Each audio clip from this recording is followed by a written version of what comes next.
Hello बच्चों, let's read the question. The question says an object has uniformly accelerated motion.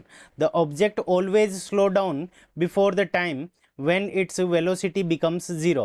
Prove the above statement graphically when both u and a are negative. ठीक है बच्चों, तो हमें initial value u की value negative given है और a की value भी नेगेटिव गिवन है और एक्सेलरेशन हमारा क्या है, कांस्टेंट है। ठीक है बच्चों, और तो हमें ये बताना है कि जो हमारा जब वेलोसिटी जीरो होने से पहले उसकी वेलोसिटी क्या हो जाती है, घटना शुरू हो जाती है। ठीक है बच्चों, सो इस क्वेश्चन को करने के लिए हम क्या करेंगे, की कंसेप्ट अप्लाई करेंगे।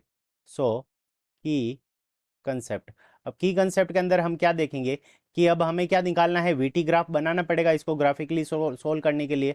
तो हम क्या इस पे क्या लिख सकते हैं कि slope of VT graph, slope of VT graph, यानी जो हमारा वेलोसिटी टाइम का जो ग्राफ होता है, slope of VT graph is acceleration. ठीक है बच्चों, सो जो वीटी ग्राफ का जो स्लोप होता है वो किसको रिप्रेजेंट करता है, तो वो एक्सीलरेशन को रिप्रेजेंट करता है, रिप्रेजेंट एक्सीलरेशन। तो एक्सीलरेशन, अब हम क्या करते हैं कि किसी भी ग्राफ का स्लोप निकालने के लिए, ठीक है बच्चों, सो यहाँ पे हमारा स्लोप क्या है, तो स्लोप के लिए हम क्या निकालते हैं, टेन थीटा निकालते हैं पॉजिटिव एक्स एक्सिस के साथ में। तो स्लोप इज इक्वल्स टू हमारा क्या है, टेन थीटा।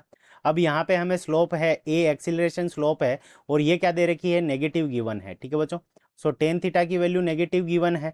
सो यहाँ से हमारे पास में जो थीटा की वैल्यू आ जाएगी वो क्या आ जाएगी, ग्रेटर देन 90 डिग्री आ जाएगी। सो थीटा की वैल्यू क्या होता है, क्योंकि जो टेन थीटा होता है वो सेकेंड क्वाड्रेंट के अंदर हमारा नेगेटिव होता है, तो टेन थीटा की वैल्यू हमारी क्या होनी चाहिए, सॉरी थीटा की वैल्यू ग्रेटर देन 90 डिग्री होनी चाहिए। अब देखो हमें एक्सिलरेशन क्या दे रखा है, यूनिफॉर्म एक्सिलरेटेड मोशन, तो इसका मतलब स्लोप हमारी कांस्टेंट है। जब स्लोप कांस्टेंट है तो उस कंडीशन के अंदर हमारी जो ग्राफ बनेगा वो क्या बनेगा, लीनियर बनेगा। ठीक है बच्चों, सो लीनियर ग्राफ हो जाएगा और हमारी जो वेलोसिटी की इक्वेशन हो जाएगी v इज इक्वल्स टू, अब u की वैल्यू हमें नेगेटिव गिवन है, so minus u minus a t. ठीक है बच्चों, अब यहाँ पे हम at t is equals to zero, तो t is equals to zero जब हम रखेंगे तो यहाँ पे हमारे पास में जो v की वैल्यू आ जाएगी वो क्या आ जाएगी, माइनस का u। तो यानी जो इंटरसेप्ट होगा वो हमारा माइनस का u हो गया। ठीक है बच्चों, सो अब हम इसको ग्राफिकली अगर रिप्रेजेंट करें तो हमारे पास में हम क्या करेंगे कि वेलोसिटी को वाई एक्सिस के ऊपर रिप्रेजेंट कर लेंगे और टाइम को हम क्या कर देंगे, एक्स एक्सिस के ऊपर रिप्रेजेंट कर देंगे। तो यहाँ पे हमारी वैल्यू होगी वेलोसिटी की। अब ये वेलोसिटी यहाँ पे हमारी क्या होगी, नेगेटिव होगी, तो माइनस का यू इस तरफ आ गया और हमारी जो एक्सिलरेशन यहाँ पे टाइम पीरियड टी हो गया। अब यहाँ पे हमारा जो एंगल होना चाहिए, यहाँ से ये पॉजिटिव एक्स एक्सिस की डायरेक्शन हो गई, तो यहाँ से हमारा जो एंगल होना चाहिए वो क्या होना चाहिए, ग्रेटर देन 90 होना चाहिए। सो यहाँ पे ए की वैल्यू हमारे इस डायरेक्शन के अंदर हो जाएगी और ये वैल्यू क्या है, माइनस का यू।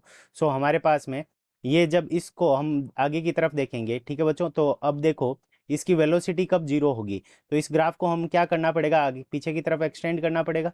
तो यहाँ पे देखो ए पॉइंट के ऊपर, ए पॉइंट से पहले, ठीक है, तो यहाँ पे जो वैल्यू होगी before before A before A value of velocity value of velocity is is decreasing. ठीक है बच्चों, सो ए से पहले जो वैल्यू होगी वेलोसिटी की वो हमारी क्या हो जाएगी, डिक्रीजिंग हो जाएगी। और हमें यही प्रूव करना था कि जो वैल्यू है वेलोसिटी की वो उसके वेलोसिटी की वैल्यू जीरो होने से पहले जो टाइम पीरियड है उससे पहले भी वेलोसिटी की वैल्यू क्या हो रही है, डिक्रीज हो रही है। So this is our correct answer. I hope you understood it well. Best of luck, thank you.